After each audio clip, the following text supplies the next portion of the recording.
And she's back. Hello, welcome back. I mean, is this your first time? Okay, it's not your first time. So, welcome back.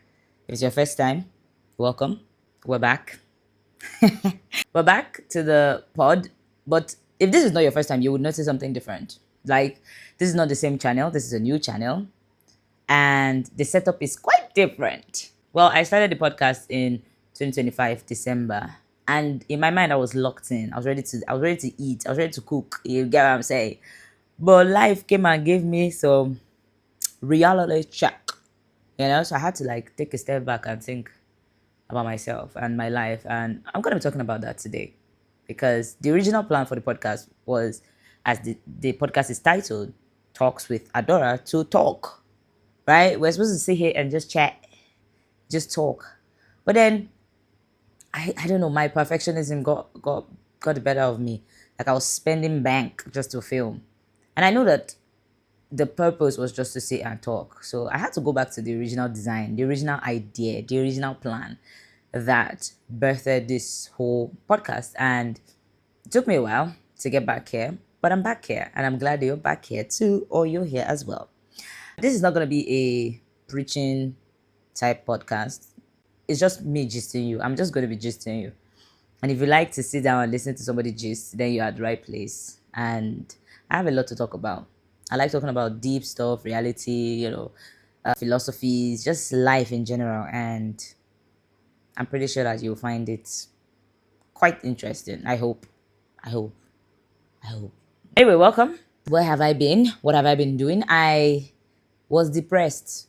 And I know I'm not depressed in Jesus' name, right? I'm a child of God, in it. But I was depressed. I was down bad. Like life really punched me hard. So the thing is, I'm a very overly ambitious person. I know some people admire it, but you don't wish it on yourself.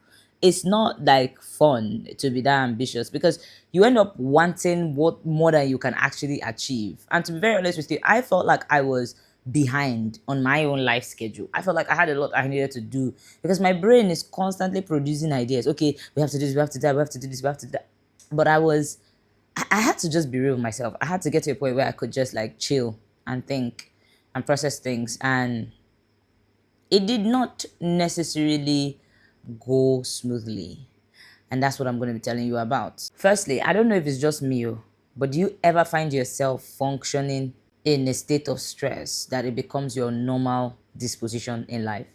Because that was me. I was constantly stressed out. I don't know if you guys have seen that video of that interview with that guy. They are both famous people, I can't remember. But the lady said, how do you balance it all? And he said, I don't. I'm very tired all the time. And I could not relate to anything more because I was tired all the time. But tired was my normal state of being. I did not understand what rest is and in fact, rest felt like a taboo. It still does, to be fair. Like, I find myself resting and thinking, I'm supposed to be doing something. I'm supposed to be doing something. What am I supposed to be doing? And then I think so hard that I come up, even if I have nothing to do, I will come up with something to do.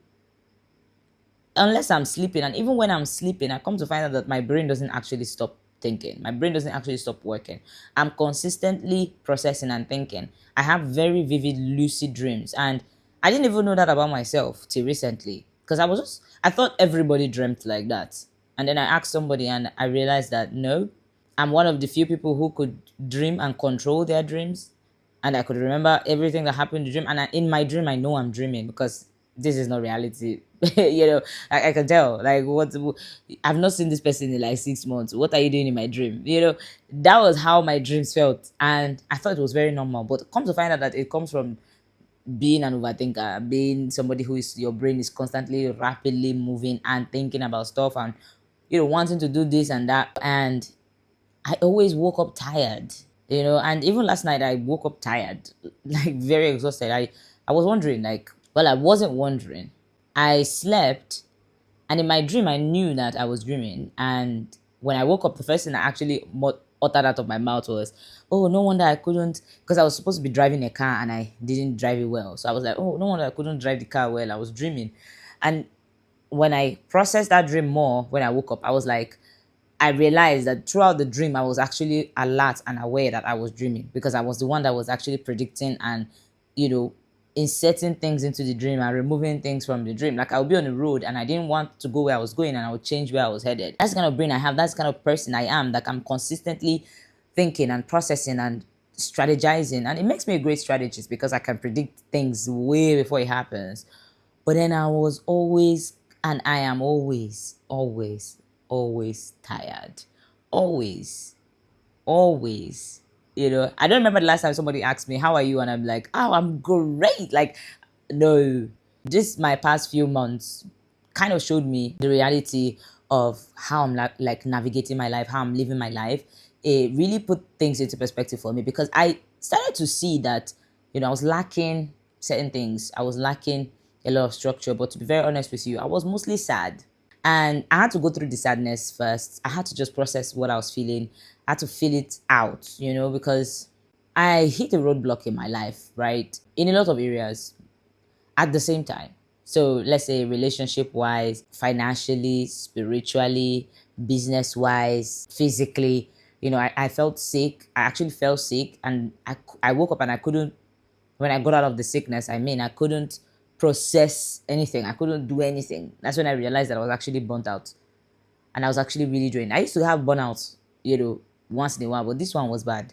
I was drained, sad, exhausted, tired, and having very, very strange thoughts, if you know what I'm saying, about my life, right? And one of the things that kept ringing in my head was the fact that, I'm the type of person that's always there for people. Like, I know how to show up for people without even them asking for it. Maybe that's my natural gift. I don't know. But a person walks into the room, I can tell. Like, I can always just tell what you are going, like what you are feeling in that moment. I don't know everything about your life, but I can tell if your mood shifts, if you are not feeling the vibe anymore. I'm that one friend that is always talking to the most quiet person in the room, always checking on them. Like, are you okay? Are you okay? Because I'm consistently, alert and aware of other people's needs. But then during that state where I withdrew from everything because I had to withdraw to protect my mental health and to save my life, I had nothing to give, to be very honest. And I kept crying and saying, I'm tired, I have nothing to give. But being in that state made me realize that, it made me really see the perspective. Like, it made me really, really see. I have very few people in my life that actually care, and it's kind of sad, to be very honest with you. Like, a lot of people care from afar, and some people have the love in their heart, but to be able to be present in somebody else's life can be quite, demanding. Even me, I'm not someone that likes to relate with people regularly. Like, I'm not a texter. You don't text me, like, don't call me. But if I'm with you physically, I'm with you. Like, when I'm in a social environment, I don't even use my phone.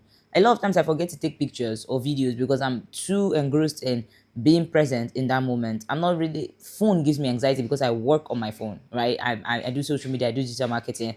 I work on my phone all the time. So having things, my phone is like my office. Having it on me all the time kind of, gives me anxiety, gives me stress. Though I reject every anxiety and every stress, okay? Clock it, like they say. But it used to give me so much stress and anxiety. So somebody watching this now, you're my friend, and you're like, well, you're not always responding. So what do you mean? I am not like a phone person, guys, hear me out.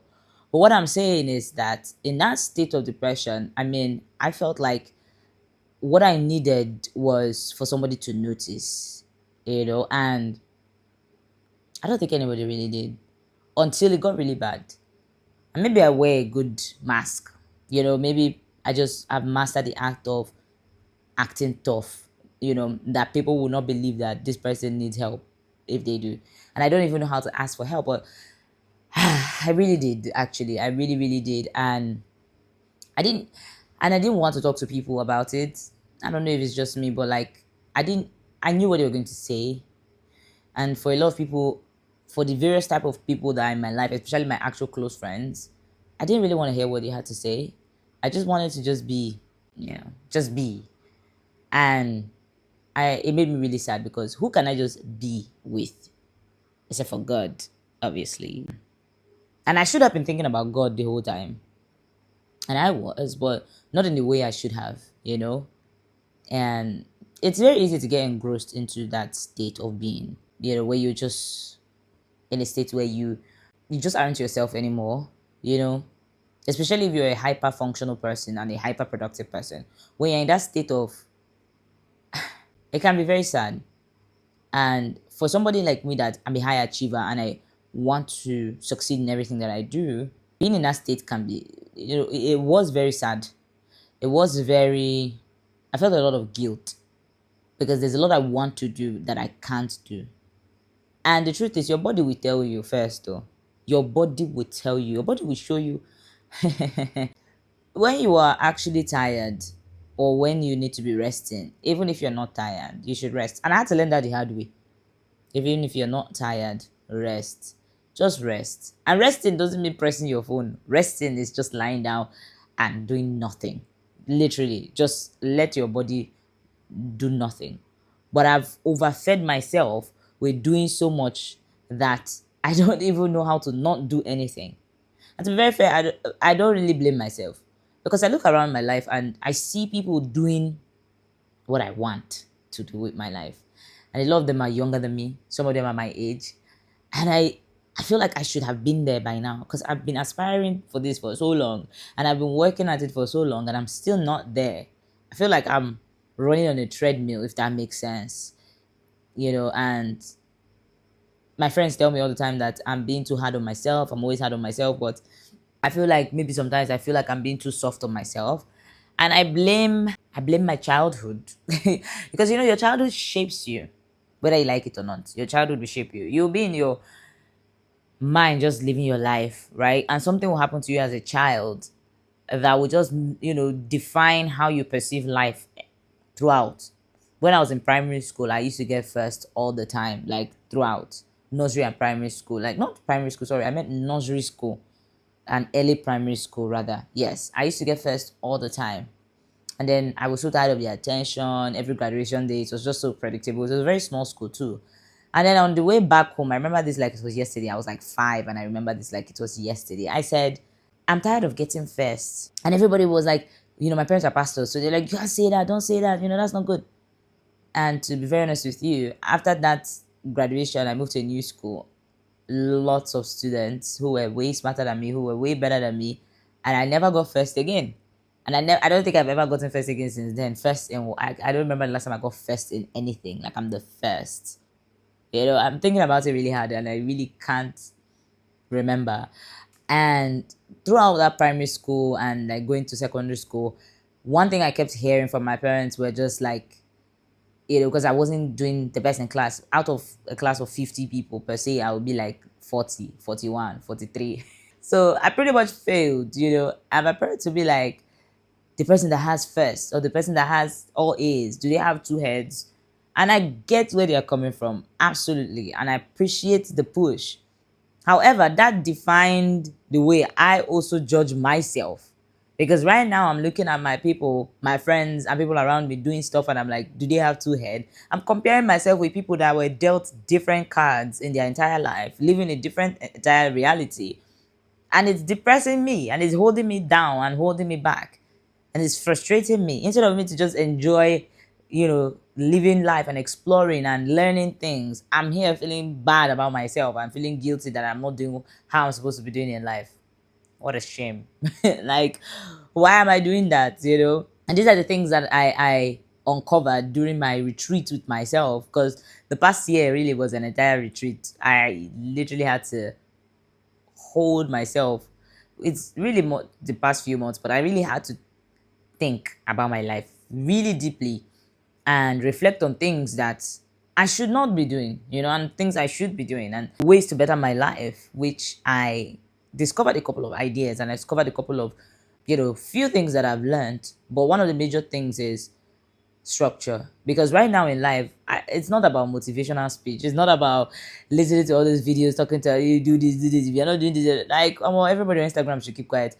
Put structure in your life, really. Like that's what I'm doing, because I'm the kind of person that I like a routine, but I don't like a routine that is fixed for the rest of my life. I get bored very easily, but I like some kind of structure in my life. But I was lacking structure in the areas that actually mattered. That is resting, taking time for myself, going out to do the things that I actually want to do, like kayaking or paintballing, which I've been thinking of doing for a very long time and I haven't still done it, you know. And eventually I've been wanting to skydive or paraglide, do things that actually interest me, travel, go to Tanzania, Zimbabwe, South Africa. I mean, South Africa, pause on that, but see the world really. I mean, I lived abroad, but I didn't really travel, and I've always wanted to do that, but I've been so caught up with being sucked into a world that taking on so many roles and responsibilities and tasks that are so demanding. Like, when it even comes to ministry, let's not even get into that. Being a leader in your space and people is looking at you like your life is perfect, and your life is better than theirs, and because of that, you should be able to help them in their life, not just by words, but by action. Which honestly, I wish I could. It's so demanding because I spread 100% of my energy across a million things. So I'm not giving 100% of my energy into anything, really. And that is why, the podcast was inconsistent. My social media content is inconsistent. A lot of my life is just all over the place. But the structure I'm talking about now is turning things down and finding, the areas that you're supposed to actually focus on now. Because I was hearing my mentors tell me a lot, like, slow down, slow down. But slowing down sounded like a taboo. Like, slowing down sounded like an insult to me. Because what do you mean slow down? What do you mean slow down? What do you mean slow down? When everybody is moving, I should chill. It almost felt like somebody tell me to relax. I don't know if it's just me, but relax to an energetic person feels like an insult. Like, what do you mean relax? And this is my normal behavior. This is my normal. What do you mean relax? That's how I felt. Like, what do you mean slow down? Like, what am I slowing down to do? Until my body slow me down. Take me there, calm down, auntie. Take it easy. You gotta breathe. And when I started breathing, I realized that, there are a lot of things I don't actually need to be doing. And there are things that I should be doing, but not how I'm doing it. I don't have to do everything intensely all the time. Took me a moment to learn that. Well, life, we learn. We live and we learn, eh? That's life for you. But I'm glad that I'm somebody that can actually get back up. And that's one thing that I'm really proud of myself for being the kind of person that I'm resilient. I call myself a cockroach. I tell my staff all the time, like, me, I'm a cockroach. No matter how bad situation is right now in our company, whatever we're doing, call me la cucaracha. You cannot kill me. I will come out from one corner. You will find me again. I will come out again and again and again and again. I'm not gonna stop.